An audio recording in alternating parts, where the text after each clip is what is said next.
السلام عليكم أصحابتا كسور هذا channel ka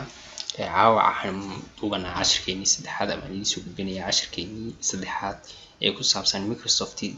Word marka cashirkan saddexaad waxaan kaga hadli doonaa waxa loo yaqaano paragraph marka waxaan shan ciwaan baan doonaynaa ama shan qaybood shan wax aan ka barano ka ugu horeeya waxa weeye waa formatting paragraph waxa soo isgalaya 40 ka ku xiga waxa weeye labaad waa line space ka ku xiga waa indent sorting iyo border afartaas ayaan ku sameyn doonaa paragraphkeena ka ugu horeeya intaadan practical ka bilaabin wala marka ugu horeyso qaata paragraphkan soo koobiso paragraph yar meelaha buugta PDF ka aad haysatid soo koobiso dadana xagan soo sida practical ugu sameeyay marka ugu horeyso waxaan ku sameeynaa aligning bay ku sameeynaa aligning saddexdan u qaybsanaa inaad right ka bilowdid inaad left ka bilowdid inaad center ka dhigtid paragraph kaaga inaad justify ku sameysid afarta balan eegno marka ugu horeyso xaganaad maanasa paragraph kaaga waa kan marka alignment marka ku sameynaysa alignment waxa weeye macnaheedu waa inaad dhinac dhigtid align waa dhinac dhigtid markaad highlight gareysid xaganaad tigaysaa calaamadaha yar ee isdul saaran baad tigaysaa haddaad mid walba saa u dul hadir wuxuu taagan yahay left markaad saa u highlight gareysid haddaad calaamadaha saa u taagtid waxaa ku soo baxaya dialog box yar oo ay ku qoran yihiin noocu yahay calaamada noocaada marka hadir waxa weeye waa align left waa left ka dhig weeye marka hadir automatic ahaan ama default ahaan buu ugu joogaa haddii ku xiga tagno waxa weeye waa align center markaan ku dhufto qoraalka oo dhan wuxuu keenayaa bartanka waraaqda keenaya waka bartankii uu geeyay ku xiga haddii tagno wuxuu ku sameynayaa right ku dhigaya wuxuu dhigayaa halkan uu dhigayaa halkan ama soo jeeda halkan uu dhigayaa highlight saaro ando right no waka xagan uu dhigayaa mid kale xagan uu ka simaya hadba dhinaca aad tirahdid edit uu simaya qoraalka uu ka simaya halkan uu ka simaya xagan laakiin uu kala dheeryihiin sadarada online mar labaad highlight gare waxaad tagtaa marka justify ku dhufo halkan marka soo tusato waka waa justify control j baad dhigtaa waka xagan uu kaaga simaya xagan uu kaaga simaya halkan oo kale macnaha waxa weeye qoraalkan dhameystiray okay mid walba wuxuu leeyahay shortcut highlight baad saaraysaa control r baad taabanaysaa marka control r taabatid wuxuu ku dhigayaa right ku dhigayaa waka waxaad dhigi kartaa control l lafti ku dhigayaa waxaad dhigi kartaa control e wuxuu ku dhigayaa bartanka waxaad dhigi kartaa control j justify ku sameeyaa okay alignment inta ka kaalay waxaad u timaadaa wax loo yaqaano line space waxa kale maaha waa labadan line intay isu jiraan inta qoraal marka saasaad ugu dhufanaysaa oo halkan ka dooranaysaa inta rabtid 1.0 2.15 2.15 2.5 adoo had bayta doonta anigu hadaan ka dhigo 1.5 hadaan ka dhigo daawo taas aad bay u kala fogaanayaan hadba ka doontid ka dooro haddaad rabtid inaad si default-ga aad ku noqotidna waxaad tiraahdaa remove iga dhig marka remove iga tiraahdaa asalkeedii ku noqonaya okay alignment-kiina waa ka line space-kiina waa line space waa intay isu jiraan labada line ku xiga waa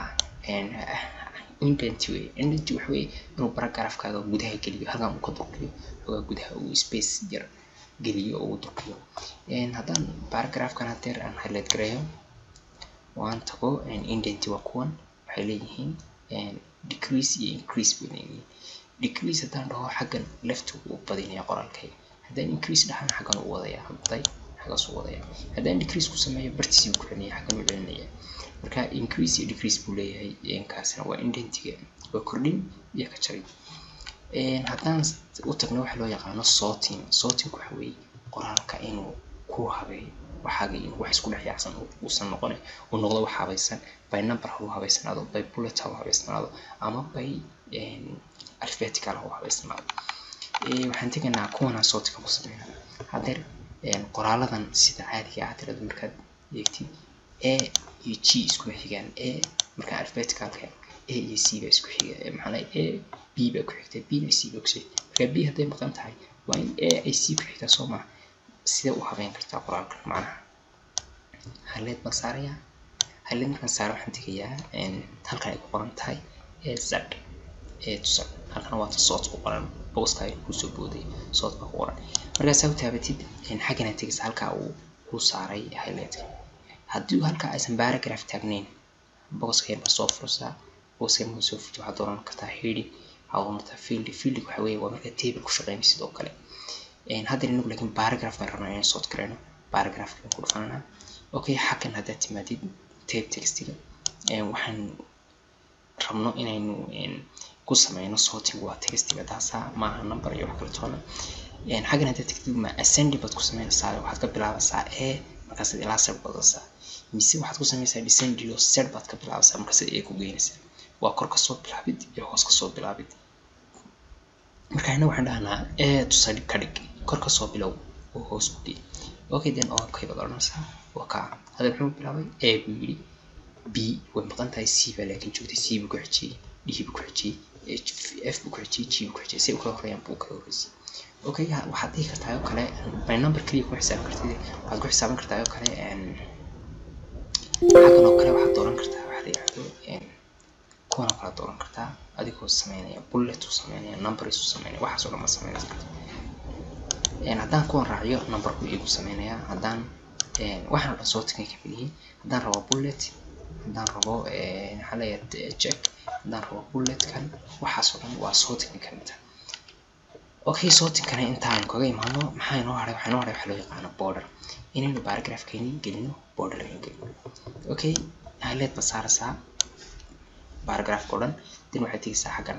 ay ku qoran tahay border marka soo jirtay box ay ku soo booday border ba qoran soo falaadha ay soo fursa border isaga nooc kala duwan leh oo bottom hoosta ka yaad ka dhigaysaa line kasta oo waxa top baad ka dhigaysaa oo left baad ka dhigaysaa ya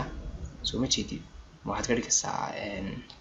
right baad ka dhigaysaa xagee border ka dhigaysaa ma bila border baad ka dhigaysaa ma all baad ka dhigaysaa maxaa line ka dhigaysaa marinaysaa ma outside ka baad ka dhigaysaa outside ka inuu gudaynaa outside ko inaad hareeraha guud inaad ka dhigtid borderka okay kanoo kalena aynu nooc kale ka dhigno aynu ku noqono boxkeeni inta waxaan ka dhiganaa inside borderkaas kale ka dhiganaa inside borderkaas ma qurux badna waxaan ka dhiganaa inta top line kasta dushiisa mari okay marka borderkana adigu saa ugu tijaabi waxaan filayaa shanteen iyo waan bawayno aragnay format text waa inaan alignment ku sameeyay sidoo kale line space ka intii labada line isu jirayaan paragraph kaaga indentis ku xawiyay waa inaad spacing yar ku sameysid waad gudaha gelisid ama aad bartiisi ku soo celisid increase iyo decrease buu lahaa sorting waa inaad habaysid qoraalkaagii border waa inaad border gelisid